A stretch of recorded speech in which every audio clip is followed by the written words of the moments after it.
we have we got Large Professor Story. We have. You mean the different angles of Nas? Who else? Who else just told us one beside after Large Professor? Oh, Cool G Rap. Cool G Rap had a good Nas story. Great story. How he said G-Rap he Nas used to be at G-Rap's house all the time. That's what he and said. He said that's how he met Large Pro. Right. And then Large Professor told us some ill shit.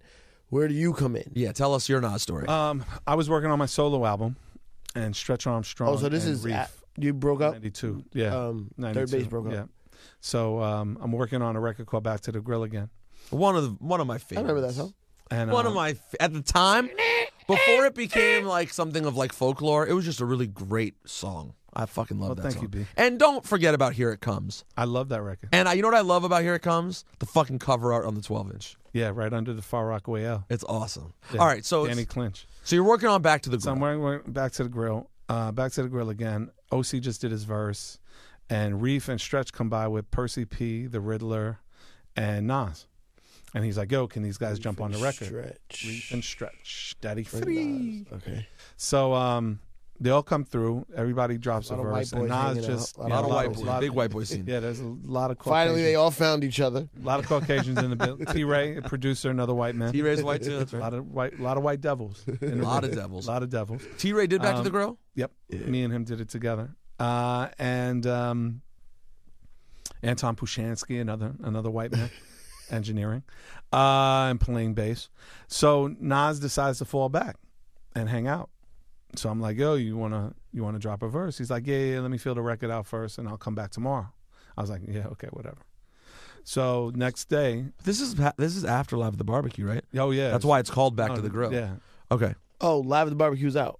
Oh, so you It's knew who been out. Nas That was out. Yeah, no, I Yeah, because Nas Back had to the been out. Grill is you're going back to the barbecue. Okay. Not really going back to the barbecue. We had Kick 'em in the Grill off derelicts. Same I was thing. going back to the grill again. You're going back to that grill. that grill. That's funny. I always thought about it because it's a posse cut. Uh-huh. I always thought about Live at the Barbecue, even though there's really not that much correlation besides Nas. Right. All right, keep going. So Nas comes back the next day and he tells me, "Yo, I need your help. I got this deal. I don't feel good about it. Why your help? He just wanted my help. But he's rolling with Stretch and Reef and no. Oh, The Nas, the Schnazul. He wanted the schnozzle. He wanted that Jew advice. He wanted that. he didn't have a schnozzle. manager, No, he had an What was- attorney, Scott Felcher. and he wasn't signed to Large Pro or nothing No, like he that. wasn't signed to anybody. So he had a deal on. Big Beat. Big Beat. Stretch and Reef had made him an offer. Oh, so he didn't Big sign Beat. it. Okay. And the offer was $150,000 and 50% of his publishing, no advance on the publishing. Okay, that sounds. And he said crazy. Nas felt some type of way about it, and he asked me to help, and I said I can't help you unless you sign a Searchlight. Like I can't. I'm not going to go negotiate with friends. Like he's like, all right, I'll sign. Searchlight, Music at the time. which was like your production company. Yeah. Searchlight Okay. Music. I'd already signed OC, and then I signed another group out of Queens called Total Pack. So there was a bunch of groups I was working on.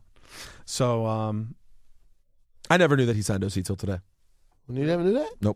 oh yeah, I worked. I I guess he used to bring the OC records to Fat Beats. So I guess that's why how you know. Yeah. I used to A&R that Word Life album. I executive produced it. Did not know you executive produced Word Life. No, that you knew. I don't It's in think the video. For Time's Up? Yeah. I directed Time's Up. I feel like an idiot. I don't remember it. Wow. Yeah, as that's big of a crazy. fan as you are of mine, you don't Well, know I that? know because I was in the mix. Right. Like, cause one of your best friends was Eclipse, who managed Fat Beats. My daughter's godfather. And then you got the A&R job at Wild Pitch. Right. So I might be more in And the for the mix. record, real quick, I started DJing in 94. Word Life was already very hard to get. It was single vinyl, so I never splurged on single vinyl albums. So I never really looked at the credits on it. Right. So I really only knew what he said on records. I didn't really. Anyways, keep going. No. So anyway, so Nas signed with Searchlight, and I gave him a very fair deal. Like Yeah. I wasn't. My whole thing was I didn't want to be the Jew that jerked black men. Right. Like I wasn't gonna be that guy. Okay. So I go to Stretch and Sounds like a Reef. porno. Yeah. That's a porno about my life.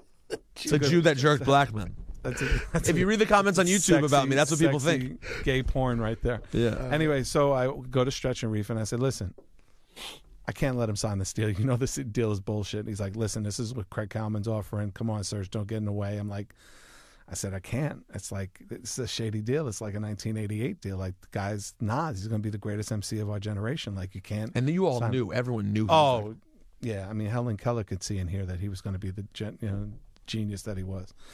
So they said, we can't offer him anything better. So I go to Russell. This all happens in one day. I go to Russell. I go to his apartment. I play him the demo. What's on the demo? The demo's like a lot of. It ain't hard to tell. And a record called I'm a Villain. It was two records. Russell says Nas sounds like G-Rap, and G-Rap ain't selling no records, so he don't want to deal with Nas. I love it. You don't want to fuck with I love him. those stories. So I said, okay, it's fine. So then I go to Faith Newman, who A&R'd Cactus with me at Def Jam. She's now at Columbia, Sony, or Columbia. Yeah, it was Columbia. It was Columbia. So I go to her and I say, I got Nas, and she says, sit down, wait right here. She brings the president of A&R, and she says, you're not leaving this office until we sign Nas. So I said, okay, I want as many points as Billy Joel. I want $250,000, and I want a $50,000 advance, non-recoupable for Nas. And they said, well, we can't give you as many points as Billy Joel. I said, then you don't sign Nas. It's really simple. Jeez. How did you have the gall? The chutzpah. The chutzpah, if you will. Because his mom taught him with the letter and the contract and the bill. You knew that he was worth that. Oh, yeah. Worth that and more. So and they more. they caved? They caved. They gave it to me. Shit. Gave him 23 points. What? On Illmatic. Yep. So Nas is good. Oh, Nas was good at 60,000 records. Nas recouped on Illmatic at like 75,000 But records. how many did it sell? He did 165,000 first week. He did? Yeah, it was a big deal when it dropped. Wow. As we approach the 20-year this April. Yeah, it's amazing. It's amazing. And you And then I go and get him a publishing deal. And this is where the confusion comes in.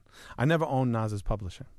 I administered Jay-Z said you Nas. did. I know. Jay-Z said I'll you- explain so I the be- Jay-Z confusion. Well, I believe Jay-Z. So I administered his publishing. I got him I got it. I got him another $250,000 from Zomba in cash that I got for him. So he could get his mom out the projects and take care of his family and all of that. So we were able to kind of make great deals, and then made the second deal for It Was Written, made a great deal. The reason that Jay thought I owned Nas's publishing was I was working at Def Jam at the time, and he was about to put out Dead Presidents, and he needed the sample cleared. So I said, I'll hook you up. I'll give you a fair deal. Like, I'm not going to jerk you. You're my man, Jay. Like, it's just nothing. So I cleared the sample for like $2,000, like something ridiculous. Like Zomba, I told Zomba, don't get in the way. and he paid Searchlight. And he paid Zomba. No. But he thought I was involved. So he thought my company was called Searchlight Publishing, which it wasn't. It only became Searchlight Publishing last year. It was called Schematics Publishing. But we know Jay is ill with the sublims. Right, it was a subliminal. And Right. He knows he gave you a check, whatever. Right. And then he threw out the little Searchlight Publishing. So people are like, oh, Nas don't own his publishing. And Do you know how Jay much knows how love I get from that line, though? it's a crazy line. People like, yo, I want to sign a Searchlight Publishing. I'm like, So you basically made Searchlight Publishing because of the thing. Yeah, I just did a joint venture with BMG. I just did a. Do you $40 get a lot of million love from the black girls on your TV show? Oh! Did you see that? Did you see that? Way to go, full circle.